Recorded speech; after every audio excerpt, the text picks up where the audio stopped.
샬롬, 평안하십니까? 예수 믿는 사람이면 누구나가 다 잘 믿어서 복받고 또 세상 사람으로부터도 존경과 사랑을 받는 사람이 됐으면 하는 기대를 가집니다. 그리고 우리가 이런 기대를 당연히 가질 수 있는 것은 성경 말씀도 그렇다고 되어 있기 때문입니다. 사도행전 2장 47절 말씀입니다. 하나님을 찬미하며 또 백성에게 칭송을 받으니 주께서 구원하는 사람은 날마다 더하게 하시니라.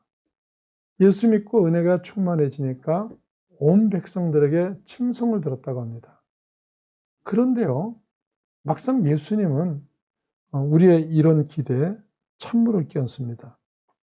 요한복음 15장 18절 말씀입니다. 세상이 너희를 미워하면 너희보다 먼저 나를 미워한 줄을 알라.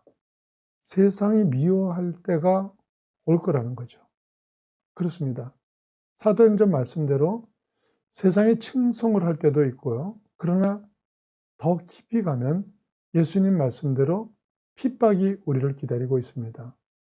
실제로 사도행전 2장에서 그렇게 칭송을 받았던 사람들도 나중에는 모두가 핍박을 당하고 순교하지 않습니까? 왜 그렇습니까? 사실 우리는 예수 믿는다는 것 때문에 세상 사람들 앞에서 더 많이 참고 더 많이 양보하면서 살아가고 있는데, 그런 우리를 환영하는 것이 아니라 도리어 미워하는 것을 보면서 적잖게 당황합니다. 그런데 세상은 왜 그렇습니까? 요한복음 15장 19절 말씀입니다. 너희가 세상에 속하였으면 세상이 자기 것을 사랑할 것이나 너희는 세상에 속한 자가 아니요 도리어 내가 너희를 세상에서 택하였기 때문에 세상이 너희를 미워하느니라. 소속이 다르기 때문이라는 거죠. 세상에 속한 자가 있고 예수님께 속한 자가 있기 때문이에요. 똑같이 의로운 삶을 산다고 해도 이 둘은 가는 길이 전혀 다르다는 것을 아셔야 합니다. 우리는 이 땅의 모든 것을 팔아서라도 영원한 것을 추구하지만 세상은 이 땅의 모든 것을 걸고 삽니다. 예수님은 모든 것이 하나님의 것이라고 가르치시는데 세상 사람은 내가 가진 건 다 내 것이라고 생각합니다. 이렇게 근본이 다른데요. 세상 사람들이 다 그런 거지 하며 적당히 어두운 짓을 하면서 살 때요. 예수 믿는 사람들이 빛이 돼서 거기를 비추는 게 소명이 아닙니까? 이렇기 때문에 세상은 여러모로 우리가 불편한 것입니다. 그렇다면 처음에는 왜 환영합니까? 세상도 진리 따라 사는 위로운 삶이 좋다고 생각하기 때문입니다. 그래서 자신들은 그렇게 살기 어렵더라도 예수 믿는 사람들이 온갖 고초를 겪으면서 그렇게 살아가는 모습을 보면 존경도 하고 박수도 보내주는 겁니다. 그런데 세상이 손뼉치는 것은요, 자신들이 원하는 데까지만 빛이 되어줄 때입니다. 그 이상 간섭이 되면 미워합니다. 예수님 시대 바리새인들이 그랬죠. 예수님이 천국에 가까운 나라 회개하라 할 때 그래 마저 회개해야지. 그 참 속 시원하게 말 잘한다. 이러면서 다들 환영했습니다. 그런데 예수님께서요. 그게 바로 너야 할 때 그때 분노한 것이죠. 이 분노가 어디까지 갑니까? 예수를 죽이는 데까지 간 거예요. 말씀이 틀려서가 아닙니다. 자신에게 압박이 됐기 때문입니다. 예수님은 진리를 속이고 진리가 아닌 것을 가지고 자기들끼리 그럴듯하게 형식을 갖추고 사는 자들에게 진리를 선포하고 너희는 가짜라고 지적하셨습니다. 세상은 적당히 함께 가기를 원하지만 단호하게 진리의 길만을 주장하셨기 때문에 미움을 받으신 겁니다. 여러분도 마찬가지입니다. 좋은 게 좋은 거지 하면서 적당히 신앙생활을 할 때는 절대 핍박 없습니다. 그런데 무엇이 진리인가를 알고 바른 길을 걸으려고 할 때는 그때부터는 핍박이 따라옵니다. 초대교회 신앙인들을 보십시오. 많은 사람들이 고난을 당하고 순교당했습니다. 이 사람들이 끌려갈 때요. 이들의 신분이 뭔지 무슨 일을 했는지 아무 의미가 상관이 없습니다. 그들이 그토록 고통을 당하고 순교를 당하게 된 제목은 단 한 가지, 예수 믿는다는 것이었습니다. 그런데 주님은 우리가 세상으로부터 이런 핍박을 받을 것을 다 아시고요. 핍박을 막아주신 것이 아니라 이 핍박을 당연히 받아들이기를 바라십니다.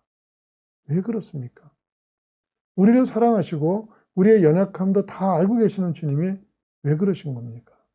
이 고난은 우리에게 말할 수 없는 유익이기 때문에 그렇습니다. 마태복음 5장 11절 말씀입니다. 나를 인하여 너희를 욕하고 핍박하고 거짓으로 너희를 거스려 모든 악한 말을 할 때는 너희에게 복이 있느니라. 구체적으로 어떤 복입니까? 핍박은 영적인 소생을 일으키죠.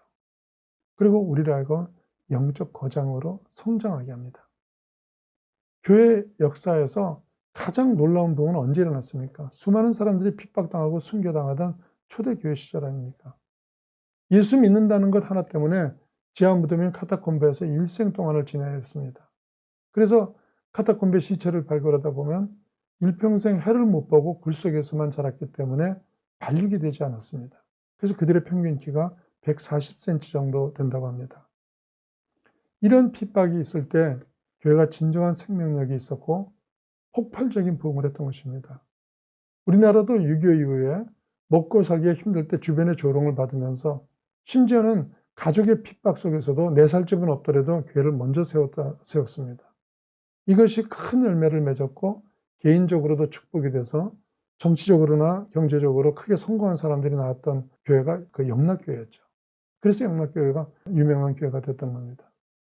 그런데 1970년대, 80년대 나라도 교회도 급속하게 성장을 하게 되고 그 뒤에 교회 성장하기란 이상한 학문이 도입되면서 교회가 부흥이 되려면 주차장이 넓어야 하고 교통이 편리해야 되고 예배 분위기가 편안해야 한다든지 하면서 핍박으로 인하여 부흥을 이뤘던 초대교회하고 정반대의 길을 가게 됩니다.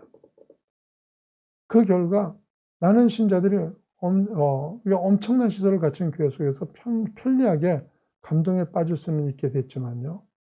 그 영혼이 얼마나 연약하게 됐는지 아십니까?